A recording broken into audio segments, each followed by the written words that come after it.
Today on Beyond History, Knoxville's Black Experience. Jesus tales from the hood, if I could move to Bel-Air with Uncle Phil, then I would. The goal of the Good Guy Collective is to build a sustainable, thriving community through the culture of hip-hop. Essentially, I want to see these hip-hop shows become more of a positive impact. A local hip-hop group is hoping to change the way the genre is perceived and starting a movement at the same time.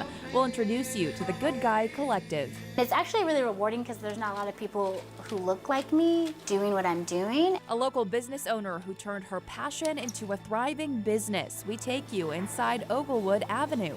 Back in the day, it was looked down upon for us to wear afros or twist out or braids or locks, and it just wasn't accepted. Embracing hair heritage, one salon is keeping the culture of black hair alive. It was really wrapping my mind around just starting from the bottom and working my way up and just being confident in myself. The EST of WWE, Bianca Bel-Air, leaves her mark on history. Plus, we show you how to make an authentic Liberian soup, all that and more today as we take a look at those making an impact on Black history right now in Knoxville. Good afternoon, everyone. Thank you so much for joining us. I'm Mariah Katane. Over the next half hour, we're looking at East Tennessee's Black experience. Today, we look at present-day people making an impact. What's poppin', fam? It's your sis, Pamela Anise. It is 4 minutes after 3, and you know what time it is. From promoter to salesperson to program director to DJ, radio personality Pamela Anise has done it all in the radio industry. Today, she hosts the midday show at Knoxville's newest hip-hop and R&B station, Lit 97.1. A veteran of the airwaves, Pamela knows all too well the importance of music in Black culture.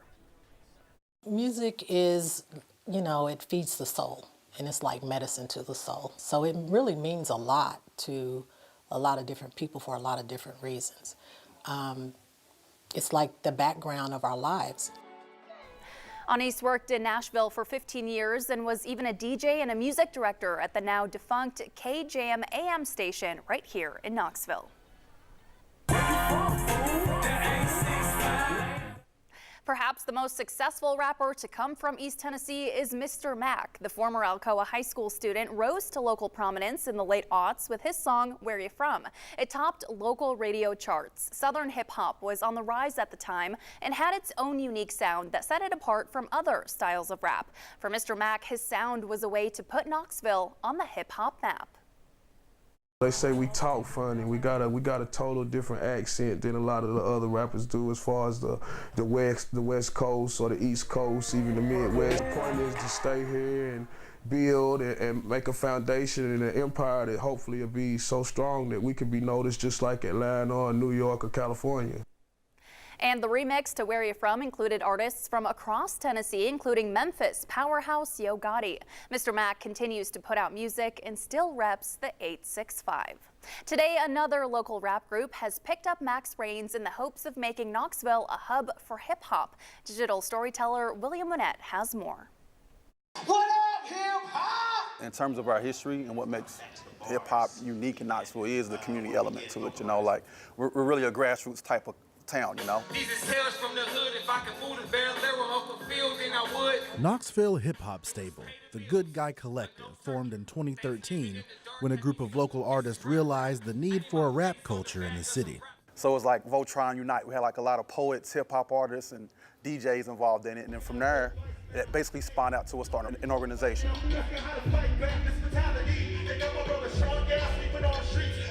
Keeping with the spirit of the scruffy city, the Good Guy Collective took it upon themselves to create a hip-hop scene by starting small and building on their successes. There's a spot called the Birdhouse Community Center. So that's really became the mecca of the hip-hop scene. And it started with just an open mic over there, And from there, the community began to build and grow. With that raw boom back, let the go cross seas with it.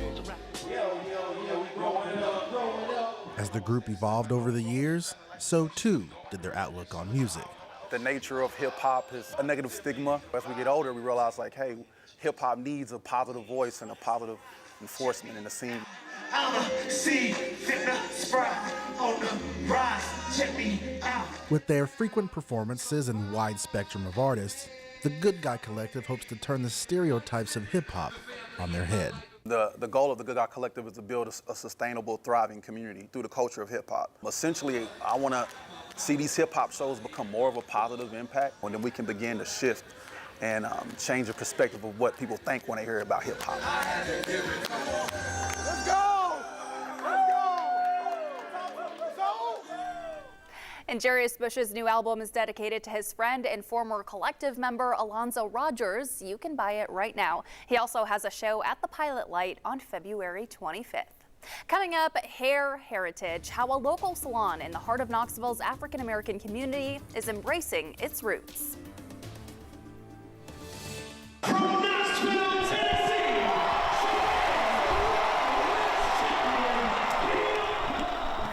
Knoxville native Bianca Bel-Air, known to wrestling fans as Bianca Bel-Air, signed with World Wrestling Entertainment in 2016. Since then, she has blazed a trail and accomplished feats that even she never imagined. Karthik Venkataraman has more. From the track at Austin East to the squared circle in the WWE, Bianca Bel-Air continues to prove why she's the EST, the quickest, the toughest, the best. Growing up, Bianca Bel-Air was destined to be a world-class athlete. She competed in gymnastics, track and field, and even flag football. In high school, she was a triple threat by continuing her track and field, but also adding basketball and cheerleading into the mix. Bel-Air attended both the University of South Carolina and Texas A&M before returning to Knoxville and becoming an All-SEC and All-American track athlete at the University of Tennessee. From there, she transitioned into CrossFit before an injury forced her to sideline those dreams. During one of her CrossFit competitions, she was approached by WWE Hall of Famer Mark Henry, who got her a tryout with the sports entertainment company. After 2 attempts, she was signed to World Wrestling Entertainment in 2016. Bianca started out by competing in the Mae Young Classic tournament and NXT before being called up to the main roster. There, Bianca was able to win both of the top women's titles in the organization, the SmackDown and Raw championships. If those accolades weren't enough, Bel-Air became the first black woman to win the Royal Rumble, and along with Sasha Banks, were the first black female headliners of WrestleMania, a match that ended up winning an ESPY for WWE Moment of the Year. Now, Bianca admits at first she suffered from imposter syndrome, but she has overcome those doubts and represents her hometown of Rocky Top with great pride. I mean, look at her now, just incredible. She's amazing. Up next, we'll take a look at Black-owned businesses breaking the mold here in East Tennessee. Earlier, we introduced you to Pamela Anise, a local DJ, but not only is Pamela an on-air talent at the radio station, she also actually owns it. Lit 97.1 has been on the air for a little over a year. Pamela says the station is still a work in progress. She is working hard to make the most out of her relatively small operation. I'm wearing so many different hats. I'm doing probably about 15 people's jobs daily. So I'm like, okay, let me put this promoter hat on, let me put the salesperson hat on, let me put the program director's hat on, let me put the manager's hat on, you know, and now let me go be a DJ. She does it all. Anise says the community has embraced Lit 97.1 and hopes to become a hip-hop and R&B powerhouse here in the area. From one business owner to another, one North Knoxville businesswoman is seeing plenty of green and green thumbs thanks to her houseplant shop. Tweelon Wynn has the dirt on Oglewood Avenue, the modern houseplant boutique. It's actually really rewarding because there's not a lot of people who look like me doing what I'm doing. While studying microbiology at UT, Oglewood Avenue owner Jade Adams bought a houseplant while taking a botany class. As her greenery grew, so too did her fondness for flora, as one plant soon turned into 300.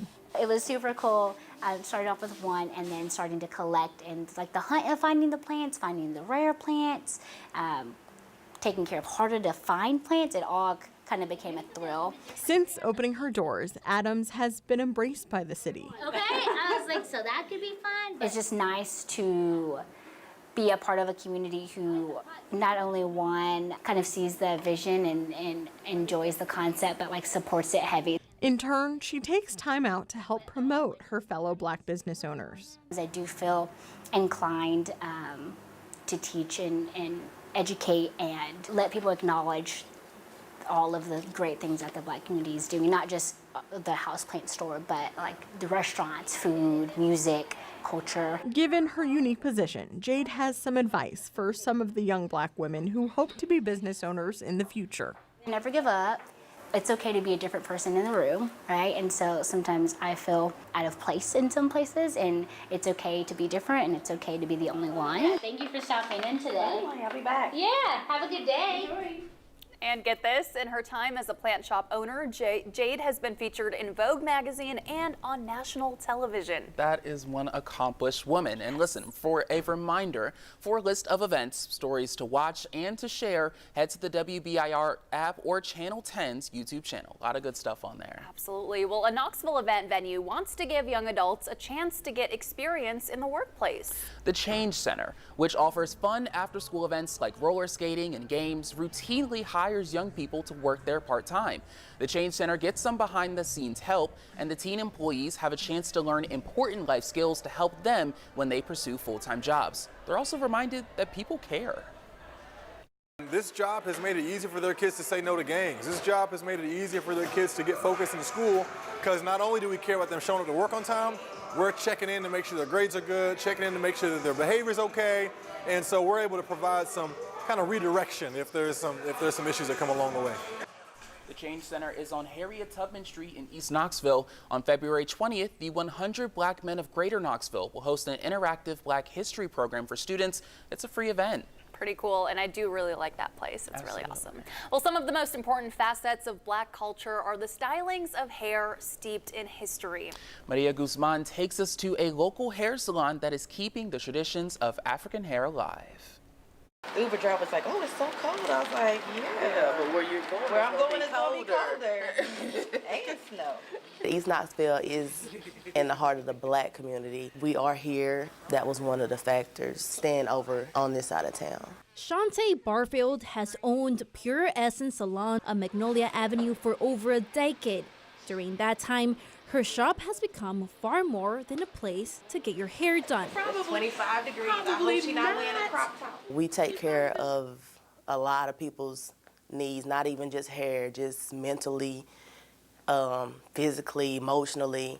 And for you to be able to listen to somebody and help them through their situation, that's rewarding in itself. I was like, oh no, all of this got to go. Barfield has been in the hair business for more than 2 decades.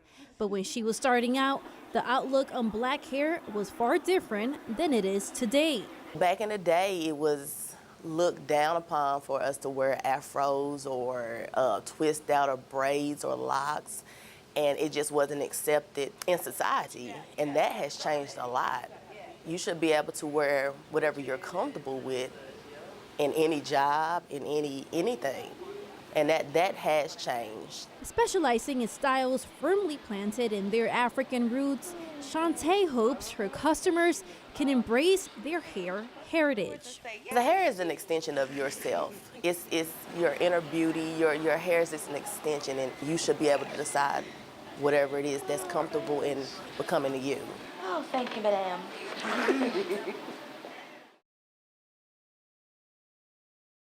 But when we come back, we're celebrating African culture in the kitchen with a recipe that celebrates a local woman's Liberian heritage. Well, finally today, we hope you're hungry because Hawa Ware, former owner of Palava Hut on Magnolia Avenue, is in our kitchen. I'm excited. I know. She is going to show us how to make an authentic Liberian dish that is not only delicious, can confirm, but it's also good for you when you're feeling under the weather. Today I will be cooking Edo soup. Here's the Edo. It's a root. It grows in the ground.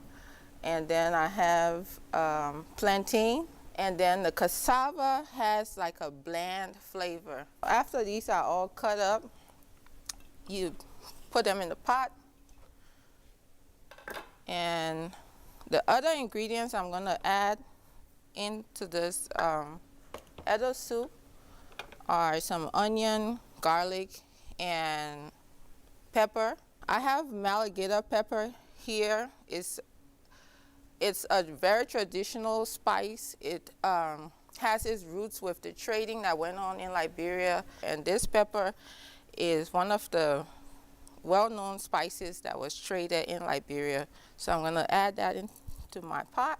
Kitterly has a very bitter taste. And the reason it's good in the soup, if you're not feeling well, sometimes, you know, you have this kind of, you don't have appetite. But when you have this sweet, savory, bitter, it kind of helps to balance your taste buds and it encourages your appetite. And I mix it up. And I'll add some water.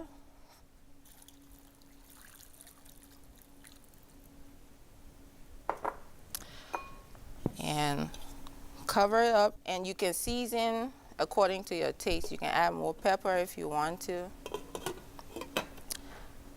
And after you add everything there, just let it boil about 30 to 45 minutes. And guess what? I have the ready version. So, palm oil is like, I'll say African butter. You just add it in there. And then you stir it up. It gives it that color. And the Edo soup is ready. Let us enjoy. That looks so good. I was lucky enough to be in the room when she made it. Gotta try. It was life-changing. She does cater, by the way, if you're interested in trying it. Yes. Well, next week, we're going to look at those who are taking Black history into the future, from students making a difference to a local boxing gym training future champions. That should be exciting. Thanks for watching 10 News.